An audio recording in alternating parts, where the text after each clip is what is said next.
Hello friends. आज मैं आपको बताना चाहूँगा कि फैक्टर्स इन्फ्लुएंसिंग बायर्स के बिहेवियर, कौन कौन से कारण हैं जिसके कारण जो बायर कुछ भी चीज़ खरीदने जाता है, तो जो फैक्टर्स होते हैं ना, जो उसको इफेक्ट करते हैं कि भाई मैं ये वाला ब्रांड खरीदूँ या ये चीज़ खरीदूँ, क्यों खरीदूँ। मतलब कि जो उसके दिमाग में सोच आती है किसी चीज़ को खरीदने से पहले, तो उसके बारे में बात करेंगे।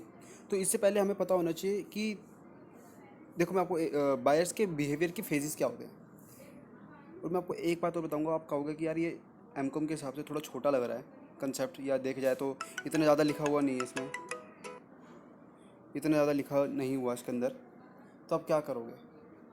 ठीक है, आपको एमकॉम के अंदर सारी की सारी बुकिश लैंग्वेज लिख के कुछ नहीं आना, आपको ये हेडिंग पता होना चाहिए। आपको देखो, एक ले मैं पढ़ूंगा पूरा बायर्स के बिहेवियर, सबको पता है कि भाई अगर मेरी एक्सपीरियंस अच्छा है पिछली बार का कोई सी सामान को खरीदते वक्त, तो मैं खरीदूंगा उसको। तो बहुत सारी ऐसी चीज़ें आ जाती है।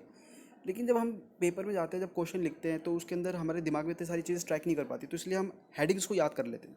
जैसे एक्विजिशन फेज़ हो गया, कंजम्पशन फेज़ हो गया, डिस्पोजिशन फेज़ हो गया, इस तरह की हेडिंग याद कर लेते हैं। इनके अंदर का मतलब हमें पता होता है, इसके अंदर का मतलब हम याद कुछ नहीं करते, अपन वर्ड्स में बना कर आते हैं। तो सेम इसके अंदर हमें ये करना है। ठीक है, जैसे कि मैं बात करता हूँ फर्स्ट, एक्विजिशन पेज। जब हम कोई सामान को खरीदते हैं, ठीक है, कोई सामान को खरीदा मैंने, कुछ भी हो सकता है उसके पीछे फैक्टर कि भाई किसी ने मुझे फोर्स किया कि भाई तू ये यूज़ करके देख, या मेरे को ज़रूरत थी, मैंने नेट पे सर्च किया, मैंने खरीदा पे कोई सामान। ठीक है, फिर सेकंड चीज़ आती है कंजम्पशन पेज, उसको मैंने यूज़ किया। एक आता है डिस्पोजिशन पेज उसके बाद। डिस्पोजिशन फेज मतलब होता है कि जो मैंने एक्सपीरियंस उसको कंज्यूम करके लिया, क्या मैं उससे सेटिस्फाई हूँ, जिस पर्पज़ के लिए मैंने वो चीज़ ली थी, क्या उसने मेरे को वो सेटिस्फेक्शन वो दी। अगर दी तो मैं उसको फिर से खरीदूंगा, ठीक है, नेक्स्ट टाइम। अगर नहीं दी तो मैं दूसरे ब्रांड पे स्विच करूँगा या दूसरे प्रोडक्ट पे स्विच करूँगा। अब बात करते हैं main factors influencing buying behaviour. देखो, बेसिकली चार तरह के फैक्टर्स होते हैं: psychological, social, personal and cultural. Psychological का मतलब होता है आपके दिमाग, साइको का मतलब होता है दिमाग से रिलेटेड, मेंटल रिलेटेड। मैंने बोला motivation, perception, learning and belief, ये फोर फैक्टर्स आते हैं इसके अंदर, फोर पार्ट्स आते हैं, फोर एलिमेंट्स आते हैं साइकोलॉजिकल के अंदर। अब मैं आपको साइकोलॉजिकल का ये बेसिक एलिमेंट्स है, ठीक है। अब साइकोलॉजिकल फैक्टर्स का मैं आपको बताऊं, जैसे मेरे को किसी से बहुत ज़्यादा गहरी अटैचमेंट है, किसी भी प्रोडक्ट से, जैसे मैंने बोला पतंजलि हो गया। पतंजलि ज़रूरी नहीं कि आप अपना हर प्रोडक्ट बिल्कुल नेचुरल बनाता हो, वो किसी के अंदर बेस मटेरियल ऐसे यूज़ करता है कि जो जो कि केमिकल से केमिकल उसमें इंक्लूड होता है, ठीक है। लेकिन मैं जब भी पतंजलि से मेरा अच्छा अटैचमेंट है, मैंने पतंजलि का प्रोडक्ट मैं बाय करता हूँ। That is my psychological factor है। मुझे खरीदना है भाई ये फ़ोन। या मैंने फ़ोन की बात करी, मेरे को नोकिया पसंद है। भले नोकिया मुझे 15,000 में वो फ़ोन दे रहा है, जो कि और ब्रांड्स मुझे 10,000 रुपये में दे रहे हैं, लेकिन नहीं, मेरी एक अटैचमेंट है। मैं तो भाई अपना नोकिया ही लूँगा। सोशल फैक्टर्स होता है कि जो आपका परिवार होता है, जो आपका role, status and reference group. मैंने बोला जिस ग्रुप में आप रहते हो उसके जैसे आपके विचार होते हैं, ठीक है। ये छोटी छोटी सी सोच है, छोटी सी थिंकिंग है। आप जिस ग्रुप में रहते हो, जिस लोगों के साथ रहते हो, जिस संगति में रहते हो, उस हिसाब से आपके विचार होते हैं। अब मैं बोल रहा हूँ कि मेरा स्टेटस अच्छा है, मैं बहुत अच्छा मैनेजर की लेवल का हूँ, या मैं बोलूँगा अच्छा लेवल का बंदा हूँ, तो मैं, सिंपल सी बात है, अब एक बंदा स्कूल का बच्चा 12th क्लास के अंदर है, वो स्टडी के लिए अपने कोचिंग सेंटर तक जाता है, तो वो नॉर्मल साइकिल 3,500 4,000 रुपये वाली साइकिल यूज़ कर सकता है, जो आपको पता ही होगा, नॉर्मल रोस्टर आती है साइकिल जो बड़े लोग चलाते हैं, ठीक है, खाने वाने ले जाने के लिए जो बिल्कुल सिंपल लुकिंग होती है। लेकिन अगर एक फिटनेस गाई है जो कि अच्छी पोस्ट पे है, मतलब कि उसको पता है कि मेरा स्टेटस अच्छा है, तो वो 3 साढ़े 3 हज़ार रुपये वाली साइकिल पे हाथ नहीं रखेगा, वो 50-60 हज़ार रुपये वाली साइकिल पे हाथ रखेगा, लेगा भी तो इसका मतलब क्या है, उसका रियल रोल स्टेटस है। जबकि फीचर उसके वही हैं, उस बल्कि उसको जो 3,500 साइकिल में है, वो सस्ती पड़ेगी और बिल्कुल टिकाऊ होती है वो। लेकिन जब भी वो उसको खरीदेगा, क्यों? क्योंकि उसका रोल स्टेटस खराब हो जाएगा उससे। तो कोई कोई चीज़ें ऐसी होती है, कोई कोई फैक्टर्स ऐसे होते हैं जो आपके रोल स्टेटस को देख के लिए जाते हैं। अब मैं बोल रहा हूँ, मैं ले रहा हूँ 70,000 80,000 रुपये कमा रहा हूँ मैं, लेकिन मैं फ़ोन ले रहा हूँ 5,000 रुपये वाला, तो एक रोल स्टेटस ख़राब सा हो जाता है। लगता है यार सामने वाले क्या सोचेंगे, क्या क्या फ़ोन लेकर घूम रहा है, तो लगता है नहीं यार मुझे 50-60 हज़ार रुपये वाला फ़ोन चाहिए। तो ये रोल स्टेटस की बात हो जाती है, ठीक है।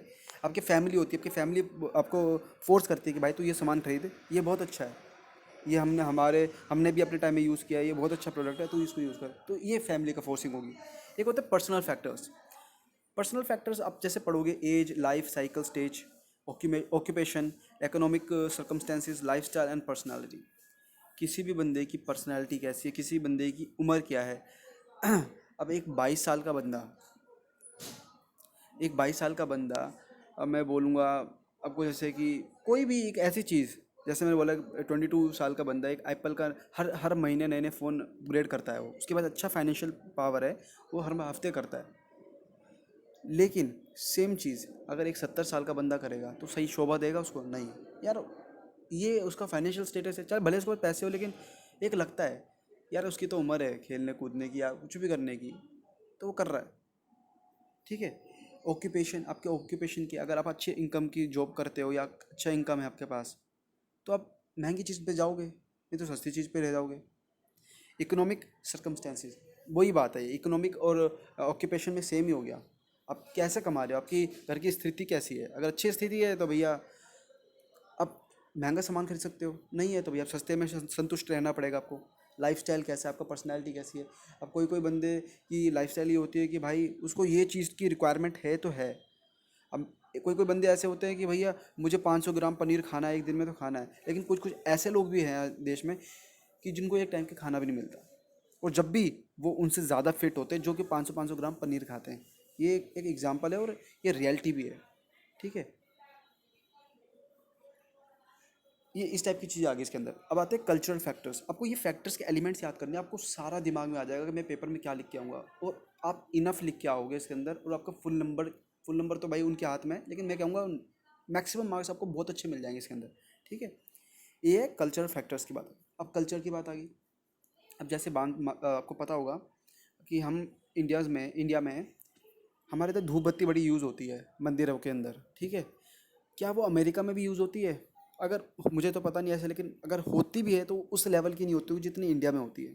तो सिंपल सी बात है, जहाँ पर जिस चीज़ की डिमांड ज़्यादा है तो उधर की सप्लाई भी होनी पड़ेगी। तो उसके पूरी करने के लिए इधर धूप बत्ती अगरबत्ती ज़्यादा बिकती है, जबकि क्या पता अमेरिका में उसकी बिल्कुल डिमांड ना हो, लेकिन इंडिया में है। तो ये हमारे कल्चर फैक्टर्स हैं।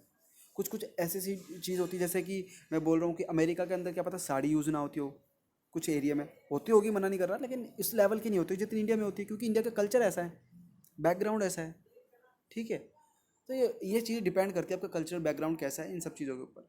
तो ये ओवरऑल ये सब चीज़ें आपके बायर के जो बिहेवियर होता है ना, कि वो चीज़ खरीदे या ना खरीदे, वो उस पर इम्पैक्ट करते हैं डायरेक्टली और indirectly. I hope you like this video. Thank you very much.